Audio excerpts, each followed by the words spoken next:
Ana, Sí, que estudiando los temas del examen, hay 2 temas, que es el de la lectura de lo latente y el de, el cuaternario del sentido. Yo pensaba que aplicando esos pasos, el primer paso, hacer que, digamos, una lectura de lo manifiesto, ¿no? Luego vienen las resonancias, o sea, a ver qué me resuena a mí. Y sí. a partir de eso, creo que era una lectura de las resonancias y después recién la conexión con la teoría. Entonces yo pensaba que, a ver, por lo menos los ejemplos que se me vienen a mí a la cabeza, que cuando yo pienso o razono en ese orden, o sea, el resultado al final es que algo muy subjetivo mío, yo lo acabo conectando con algo teórico y al final, o sea, el resultado es justificar una cosa que es subjetiva. O no. Como, pero bueno, vale, entonces, ¿cómo sería? Claro, vos podés tener una serie de conjeturas y después cuando articulás con la teoría resultan falsas. No es que vas a la teoría para justificar tus resonancias, pues si no, sería medio como tramposo. Ese es el peligro que veía yo. Claro, o sea, como que al final hacerlo en ese orden te pueda llevar a acabar proyectando algo propio realmente y encima tener como una base teórica con la que poder justificar. Acá el binario puesto en juego es subjetividad, postura objetivante, ya que no podemos hablar de objetividad porque ni en las ciencias duras se acepta ya lo objetivo como tal, pero sí una instancia objetivante en donde vos podés articular dialécticamente algo subjetivo con conceptos consolidados y obtener una síntesis que justifica o no lo que vos habías pensado. Entonces habrá que empezar de nuevo. O sea, la beta subjetiva siempre está. Es imposible dejar de ser sujetos. Como dicen los libros, ¿no? Borrarse como sujeto. Sí, muy fácil decirlo, pero no hacerlo. Nadie se borra como sujeto. El deseo está puesto en juego todo el tiempo. Las opiniones, las miradas, todo está puesto en juego. El tema es que no lo explicito para no contaminar el campo, pero cuando yo estoy analizando solo con una crónica, tengo que ser honesto. Me pasan estas cosas, me resuenan estas cosas, inclusive ver por qué me resuenan a mí, ¿no? Porque a lo mejor me están tocando un punto ciego y ahí estoy descaminado porque la subjetividad le gana a toda posibilidad objetivante. Yo quería, o sea, al contrastar el método de la lectura de la latente con el método dialéctico, digamos, en el que nosotros partimos de la experiencia y luego a partir de esa experiencia se analiza, se contextualiza, digamos, se, o sea, se estudia bien y a partir de ahí ya se contrasta otra vez con la experiencia. Claro, y la lectura de lo latente es o sea, un orden completamente distinto en cómo se hace. Cuando vos levantás una crónica, ahí estás poniendo subjetividad, ¿no? Porque hay cosas que escuchás, cosas que no, fallidos de escucha, palabras que entendiste de una manera y son de otra. Por eso cuando comparamos dos crónicas vemos que difieren, porque el registro no es mecánico como el de un grabador, es un registro humano. Entonces, yo oigo lo que puedo y lo escribo, ¿sí? Primera cuestión. Y ahí hay un aspecto subjetivo importante. Es como en el periodismo. El periodismo, una de las primeras lecciones que te enseñan en periodismo es que hay una subjetividad que hace que dos observadores ven cosas distintas y hacen una nota diferente, ¿no? Bueno, acá pasa lo mismo. Cuando vos seleccionás resonancias, pura subjetividad. ¿Por qué a vos te resuena la palabra miedo y a otro no? ¿Por qué te resuena, qué sé yo, árbol y a otro no? ¿No? La resonancia, en el fondo, tiene una definición que es vibrar con el otro. Sí, pero es una conjetura. Yo oigo algo. Ahora, hay cuestiones que son más objetivantes que otras. Por ejemplo, la insistencia significante o la insistencia catenaria. ¿Saben lo que es eso? Hay un significante que se repite, ya sea por sí mismo, como aislado, o porque está metido en otro texto, encriptado. Eso se llama insistencia significante. Me llama la atención, marco. ¿Qué es la insistencia catenaria? Catenaria quiere decir cadena. Insiste una cadena significante. O una frase, por ejemplo. Aunque sea una muletilla. Nosotros le damos mucha importancia a las muletillas. Entra en esa categoría, insistencia catenaria.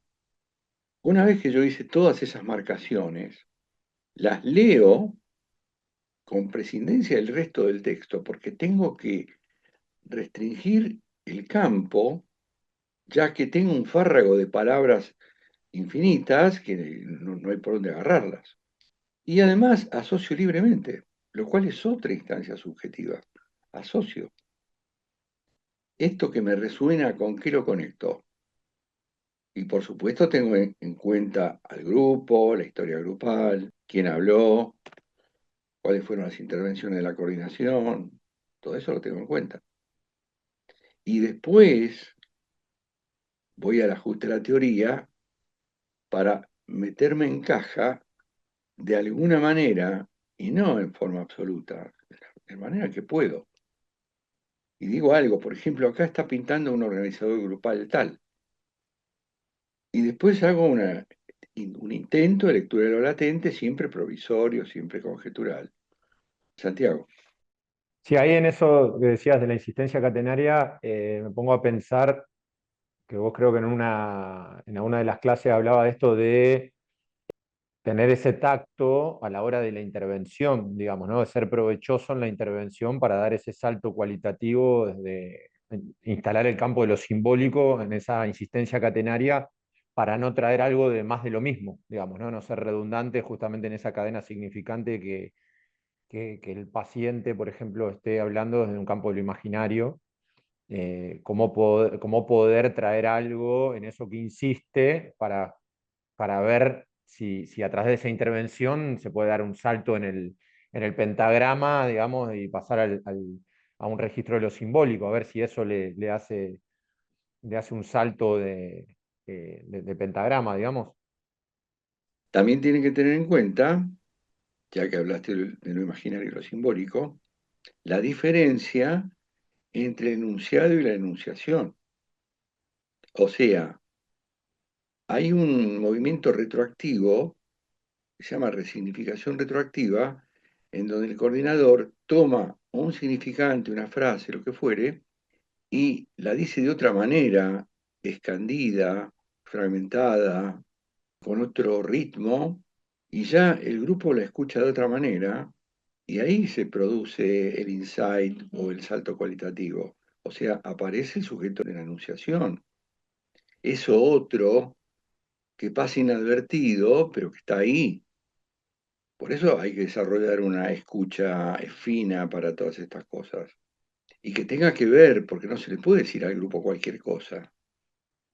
Yo fustigo mucho cuando en una coordinación se dice cualquier cosa para decir algo, o una pregunta, o un montón de preguntas, o cosas que derivan a otros lugares que no tienen nada que ver.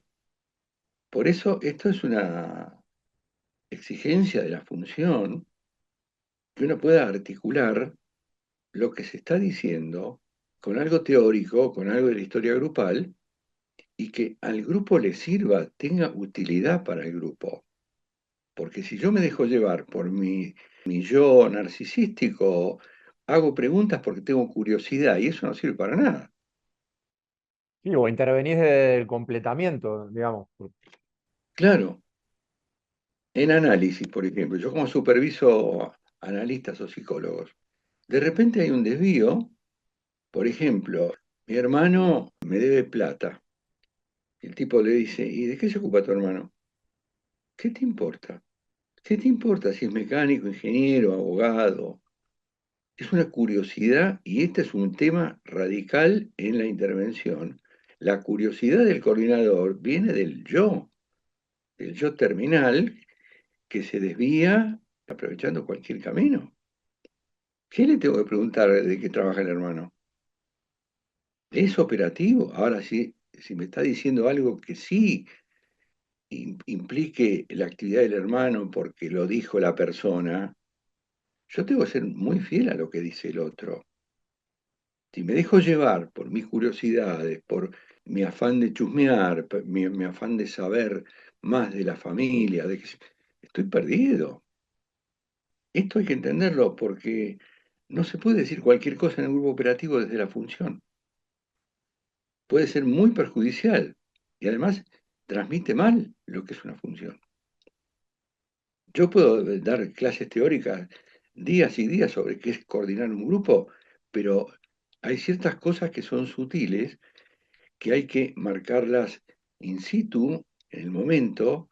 Por eso yo cuando superviso en base a los informes que me pasan los coordinadores, me meto hasta el hueso y generalmente digo, ¿y por qué dijiste esto? ¿Por qué preguntaste esto? ¿Qué te importa? Cosas por el estilo.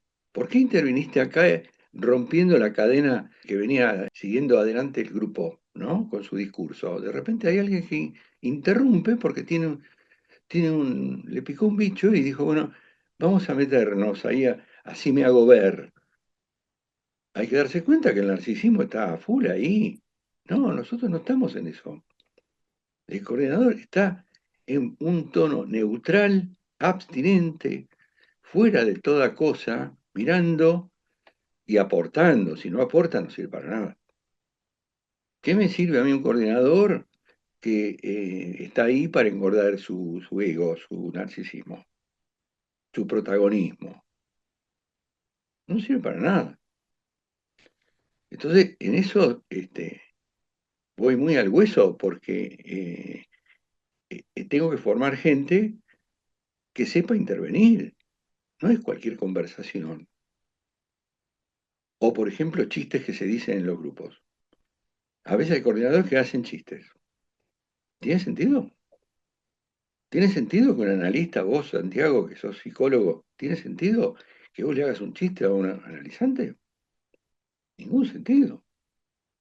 A veces por ahí le tirás una ironía y el otro lo toma como una agresión, por ejemplo, ¿no? Es un lugar muy especial el de la función y es muy crítico lo que uno dice. Hay que tener criterio para hablar. Por eso generalmente decimos, bueno, cállate la boca. No sabés qué decir, cállate la boca. Porque si no sabes qué decir y decís algo, porque llevado por un afán de figurar, no estás coordinando. Mariana. Sí, un poco pensaba articulando esto que se viene hablando con la unidad de trabajo en cuanto, bueno, al existente del grupo, la intervención con la responsabilidad que requiere de la función y todo lo que hay que tener en cuenta. Y bueno, esto, ¿no? La articulación de la lectura de lo latente, eh, en cuanto a, después, bueno, el emergente, ¿no? Que recordaba esto, ¿no? La unidad de trabajo, que es el grupo. Cuando el coordinador interviene, ese salto, como decía Santi recién, ese salto cualitativo, y en cuanto también al cono invertido, que es, digamos, eso, o sea, está, ¿no? Uno va haciendo las intervenciones en cuanto a la función, si son necesarias, y después vuelve eso, ¿no? Otra vez, y así, digamos, se va dando este crecimiento del cono invertido. Y pensaba bueno, si esa articulación estaría bien, y pensaba en relación a que si hay algo de lo fantasmático no sé si está bien dicho, del coordinador, que intoxicaría, digamos, ese proceso. Sabemos que, bueno, en la función hay que tener una diplopía, una disociación, eh, pero si se puede hablar de que interviene interviene lo fantasmático del coordinador. ¿Y cuál sería la pregunta? Justamente eso, o sea, en ese proceso de la intervención del coordinador, si hay, cuando sucede esto, ¿no? Lo del narcisismo que hablabas, si se puede hablar de lo fantasmático del coordinador.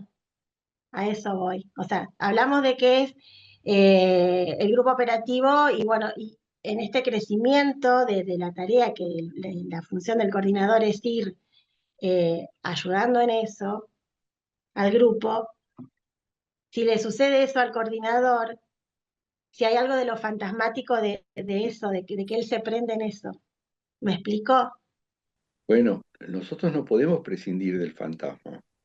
Lo que tenemos que hacer en la función es poner en stand-by los contenidos del fantasma, porque el fantasma es una lente desde la cual yo miro las cosas, y es una lente distorsiva.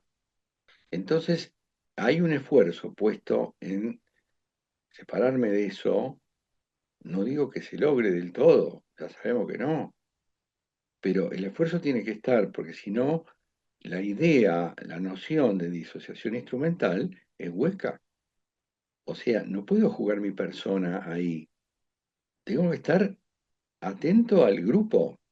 ¿Qué pasa en el grupo? Ahora, cuando ustedes hacen las prácticas, y esto hay que hacer una salvedad importante, cuando ustedes hacen las prácticas, rige otra norma, y es que ustedes tienen que meter la pata. Déjense llevar. Ahí no hay una obligatoriedad de hacer intervenciones inteligentes ni nada, ni operativas. Porque después hacemos la crítica y la persona asume que debió haber dicho otra cosa o que debió callarse la boca o lo que fuere. O sea, ahí está permitido.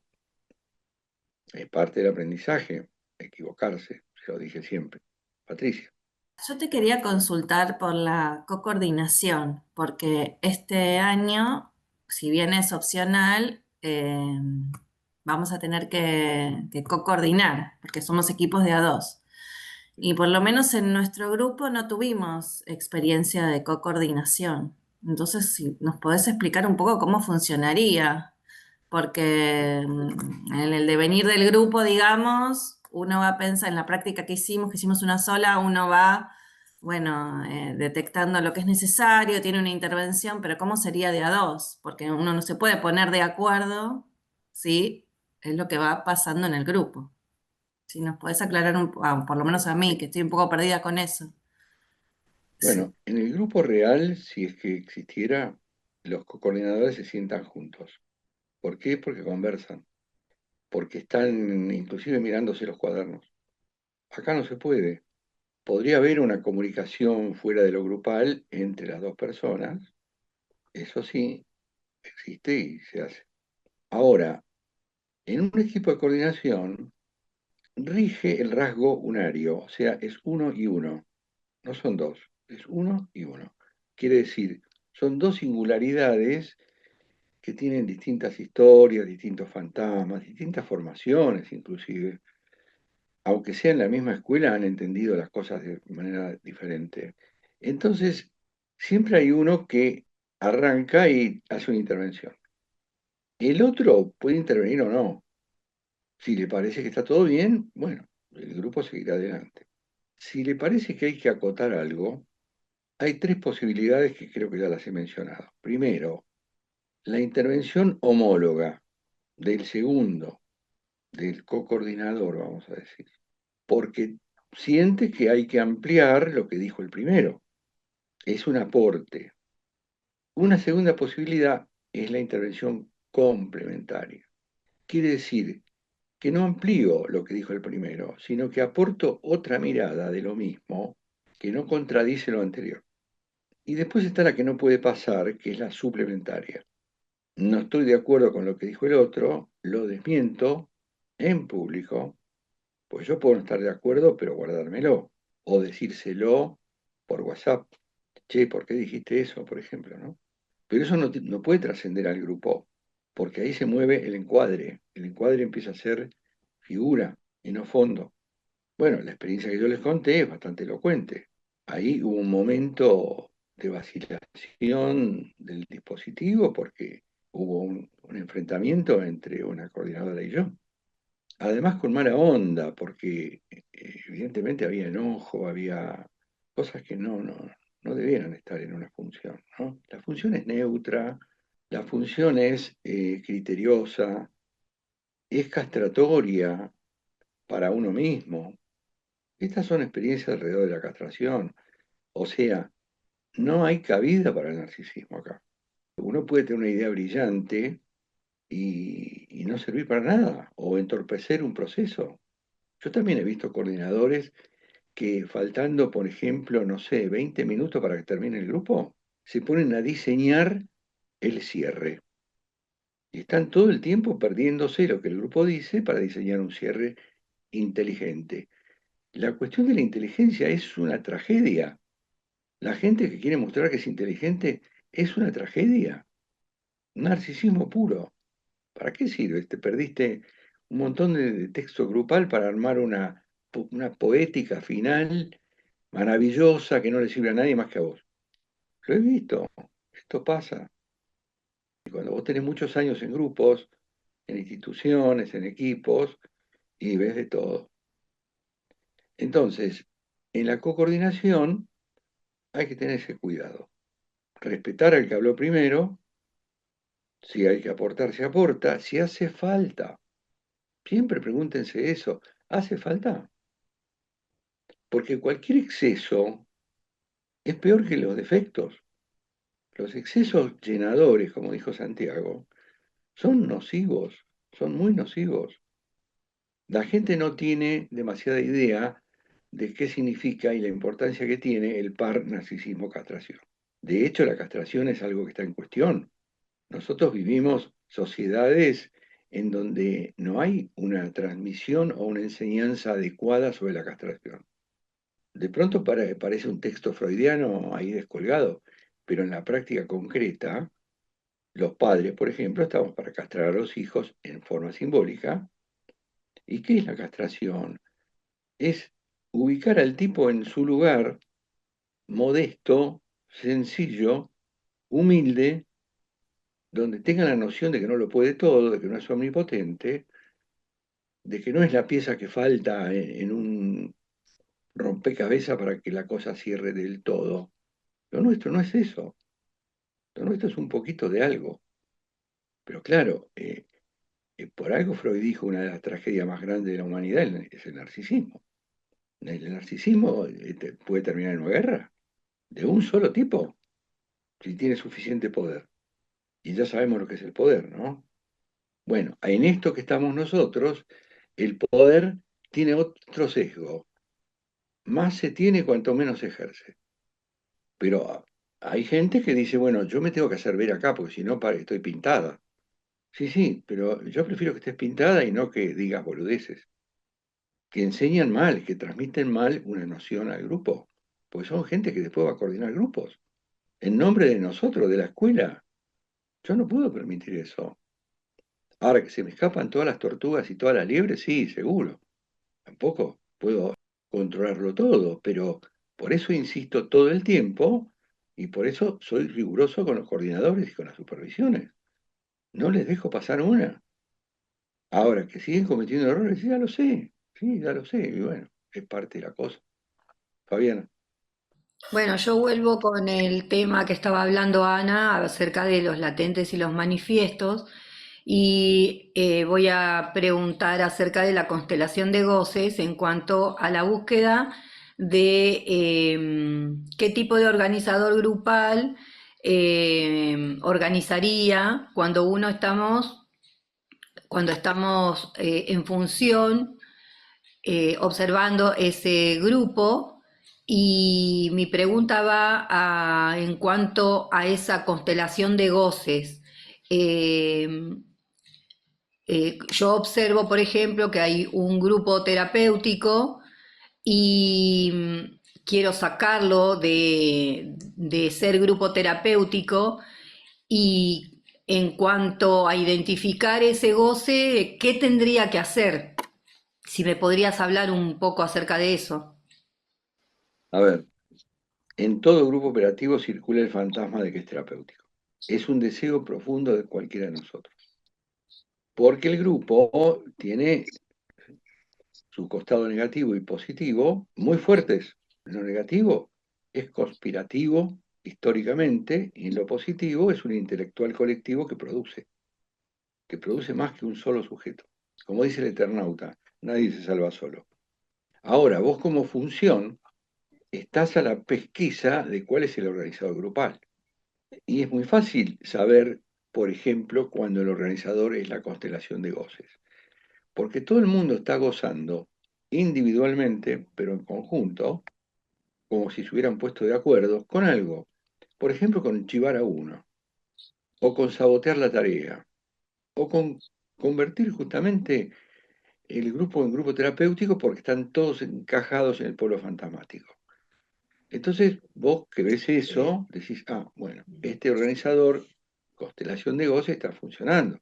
Todos gozan de algo que tiene un aspecto de disfrute sádico y un aspecto de masoquismo encriptado. Entonces, lo mismo que en análisis, yo siempre les digo a los que se proponen como analistas, olvídense de toda la teoría y de todos los autores, pero eso no significa que uno no esté ahí sentado con toda la teoría incorporada. Entonces yo no puedo menos que pensar cuando alguien me habla en análisis de qué goza este tipo, cuál es su pulsión, por dónde va su pulsión y por dónde va el goce. Ya con esos dos elementos que son teóricos, tengo para hacerme una fiesta. ¿Y cómo opera el tercer factor que es la ley? Entonces, lo primero que hago es callarme la boca y escuchar, alojar el discurso.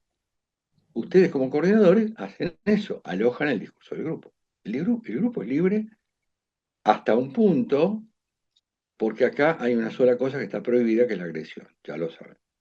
Por lo demás, son libres. Ahora, ustedes saben, porque lo han vivido en carne propia, lo que cuesta ser libres. Cuesta un triunfo, porque no nos han enseñado eso. Estoy hablando de la libertad en serio, ¿eh? No de frases que circulan en estos tiempos. La libertad en serio, que es poner sobre la mesa las cosas y no irse con un entripado. Bueno, este grupo ya lo vivió, hemos hablado de eso. Bueno, ese entripado es una forma de goce. El no hablar, o sea, no poner en acto la pulsión de hablar, que es pulsional, implica una restricción que de por sí es gozosa y también es pulsional. Callarse la boca también es pulsional. Decido callarme la boca. Estoy sufriendo. Sé que algo está mal, pero no lo voy a decir acá porque quedo mal. No sé. O me expongo demasiado. Y la intención de la escuela, la sugerencia de la escuela es anímense. Lo mismo que en análisis. Cuando Freud dice, un tipo lo considero apto para ir al mundo, cuando puede fantasear con el incesto y desidealizar a la mujer, está diciendo, le puse suficiente carga perversa a este tipo para que se anime a cosas. Pues si no, es un pelotudo que no se anima a nada. Sufre de cualquier cosa y no se anima a nada. Bueno, en el grupo hay que animarse. Ya sé que se expone uno, qué sé yo, y bueno, yo también me expongo. Yo acá vivo expuesto. A mí me han dicho de todo desde esta exposición. Me la banco porque sé cómo es. Ustedes también deberían aprender eso y ponerlo en práctica. Callarse la boca, quedarse con un entripado, sufrir por eso, es pulsional y es gozoso. Ahora, ¿se quieren quedar con eso? ¿Eh? Masoquismo primordial puro, y bueno, quédense si quieren. Pero la consigna de la escuela es otra. Digan las cosas, vomiten todo acá, si acá se puede. Es el único lugar donde se puede. Y después está el análisis, libre asociación, que tampoco crean que la gente es muy proclive a decirlo todo, ¿no? Ni mucho menos. Ana. No, que estaba pensando que también está la cuestión de la pertinencia, ¿no? Porque si cualquier cosa se puede decir y hay que decir absolutamente todo, pues yo no lo veo tan claro. Yo creo que hay momentos en donde está también la cuestión de la pertinencia. Bueno, cuando nosotros adecuamos la ley de libre asociación a los grupos, acuérdense que hay dos vertientes. Libre asociación para lo teórico, asociación restringida para lo fantasmático. Pero ¿cuál es la restricción? La restricción es la cuestión de lo agresivo. Fuera de eso, ¿qué cosa puede decir alguien acá que no sea pertinente? Dame un ejemplo. En todo caso, obtendrá una respuesta, pero la libertad está ahí para ser usada. Ustedes están liberados para hacer asociación libre en lo teórico, porque lo peor que puede pasar es que se equivoquen, y eso no está mal. En el polo fantasmático hay asociación restringida con el solo punto de restricción que es la agresividad contra el otro. Eso no lo vamos a permitir. Pero uno puede decir lo que se le cante, porque después vamos a pasarlo por el filtro del discurso, lo vamos a analizar, lo vamos a elaborar, sea lo que sea. Y si no, tráiganme todos ejemplos de lo impertinente y lo vamos a analizar. Silvia. Te quería preguntar si la devolución es un modo de intervención, la devolución del coordinador. Final Sí. es un modo de intervención que no me gusta. Yo soy Fabiana, justamente con eso quería preguntar. Usted había dicho en la clase anterior que la devolución no había que hacerse más o era la devolución que sea personal, individual, final. No, no, no. Yo dije la devolución final, tipo cierre. Les doy un ejemplo. Alguien viene en coordinación, dice, el grupo habló de esto y de esto y de esto, y de cuando yo le devuelvo a esa persona, le pongo a cada frase, esto el grupo ya lo sabe, esto ya lo sabe, esto ya lo sabe, ¿para qué se lo decís? Y hablaron de esto y hablaron de lo otro, el grupo ya lo sabe, estás gastando saliva al pedo. Y después viene la devolución, que a veces son 2 páginas, en donde se analiza cada palabra que ustedes dijeron. ¿Qué sentido tiene eso? ¿Qué se puede llevar el grupo de eso? En análisis, en psicoanálisis, no hay devoluciones finales. Hay un corte seco, duro, terminante. Hasta la próxima. Chao, nos vemos. Se acabó. En el medio de una frase. Esto es operativo, lo descubrió Lacan y es una gran herramienta. Acá también. O sea, la función de corte sería una intervención. La función de corte es una intervención. Bien, pero no es una función del coordinador. No, no, la función es la de la quien coordina. Función es una persona que se pone el traje de coordinador. Esa es la función. Que tiene que tener mucho cuidado con lo que dice y con lo que no dice.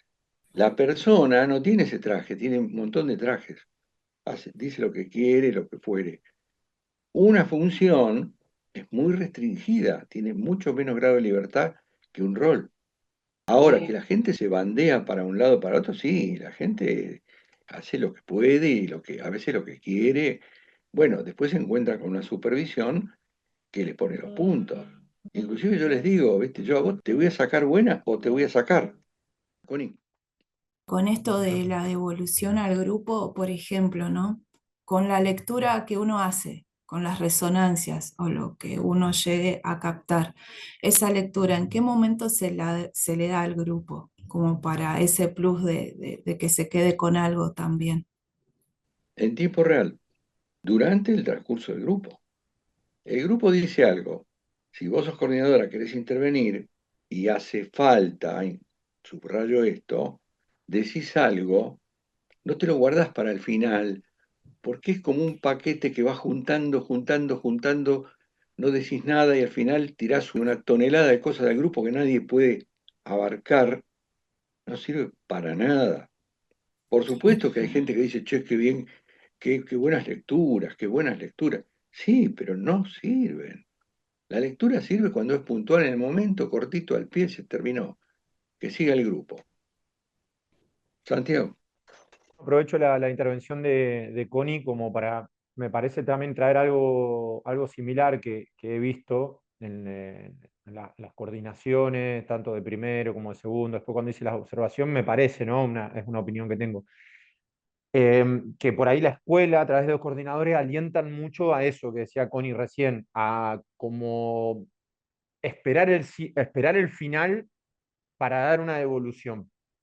O sea, en las observaciones que vi, tanto en las coordinaciones que tuve formando parte de este grupo, es como que, y de esa manera nos están formando, ¿no? A nosotros como futuros coordinadores, de que el final es como si el final fuese del coordinador. ¿Me explico a lo que voy? Es como si que yo lo veo también, bueno, en análisis, cuando estoy con un paciente trato de hacer distinto, al revés, digamos, más de esto, más de lo que decías vos, de que cuando vaya surgiendo algo que me hace ruido, bueno, intervengo con una palabra, una frase, etcétera, pero veo acá como algo distinto. Por eso un poco lo que decías vos, es como que lo veo un poco, no sé si llamarlo contradictorio, paradójico, con lo que voy viendo, lo que vi tanto de las observaciones como de que se espera un poco el final y en algunos coordinadores he visto un final que creo que lo dije el año pasado o a principio de este año cuando en una clase, que se espera el final como para hacer tipo una devolución, y hasta a veces ha sido en devoluciones de 10 minutos, un poquito más. Nada, eso quería como resaltarlo tomando lo que Connie traía. A ver, Santiago, yo vengo de una escuela, la primera que hubo en la Argentina, en donde se hacía eso. Todos esperaban la devolución final, era una costumbre, obviamente que yo lo tomé como válido, y en esta escuela sucedió durante mucho tiempo, hasta que a mí me empezó a hacer ruido, empecé a cuestionar. Estos cuestionamientos no fueron para todo el mundo, para ustedes, sino que fueron en las reuniones de coordinación que tenemos frecuentemente, pero durante mucho tiempo yo insistí con esto y vi que eran con lo mismo. Por ahí reducían un poco, por ahí esto, lo otro, hasta que al final dije, bueno, terminemos con esta historia. La consigna es basta de devoluciones finales porque obturan de una manera extraordinaria. El grupo la espera y bueno, los hemos acostumbrado a eso, me hago cargo, tardé mucho en darme cuenta y en poder cuestionar, comparando con lo que es el psicoanálisis, y de repente me encontré que había una disyunción importante, siendo que estamos hablando de funciones que se parecen mucho, la de un analista a la de un coordinador. Entonces, esto llegó a un punto de quiebre en donde yo dije, bueno, se terminó. Acá se acabaron las devoluciones finales. Intervengan en el medio cuando haga falta y no se queden con ese llenado de ese baúl que después se vacía sobre todos. Yo sé que a algunos de ustedes les gusta eso. Eso no quiere decir que esté bueno ni que sea positivo. No, está, Por está eso bueno digo, por lo menos me parece que está bueno que lo aclares, que lo esclarezcas, porque, por ejemplo, que yo también trabajo con grupos, como que me cuestionó justamente este encuadre distinto a la parte más del psicoanálisis. Es como que justamente por aprendizaje, por estar en una instancia de aprendizaje, es como que en algún momento me guardaba hasta el final como para dar una evolución. Entonces, con esto me parece interesante, que puedas esclarecer esto, aclarar esto. Por ahí me pasa a mí nomás, o traía esto que traía Connie, pero es como que en la formación parecía más de esto, ¿no? Más de, bueno, como futuro coordinador, esperar un poco más el final, como para dar una devolución. Y entonces me parece que está bueno que aclares eso y que como instancia de aprendizaje, que sea más del lado en el mientras vaya ocurriendo, digamos, y no esperar el final, digamos, como para ir interviniendo de acuerdo a lo que haga ruido o a una pesquisa, una lectura de algo latente, poder decirlo y no guardarse todo para el final. Tony, Sí, profe, pensaba en esto que hablabas de, por ejemplo, el exceso, ¿no? En función, y a mí se me vino lo que pasa grupalmente, por lo general, en esto de los excesos y la falta, un extremo y otro, ¿no? Entonces uno desde la función, para encontrar el equilibrio, cómo llevar desde la función la economía libidinal como proceso grupal para que pueda gestionar y el grupo pueda comprender esos afectos y deseos que mueve al grupo, pero de alguna manera ser breve en la intervención. A mí se me descuajeringó un poco todo porque es verdad lo que dice Santiago, venimos de hacer en las crónicas y demás los 5 pasos y al final estaba esto de, bueno, hilar las resonancias, hacer una asociación libre y después articularlo con una lectura, que uno lo plasma, ¿no? Y incluso cuando dábamos nuestras observaciones, nuestras crónicas y hacíamos supervisiones, era lo que más se desarrollaba.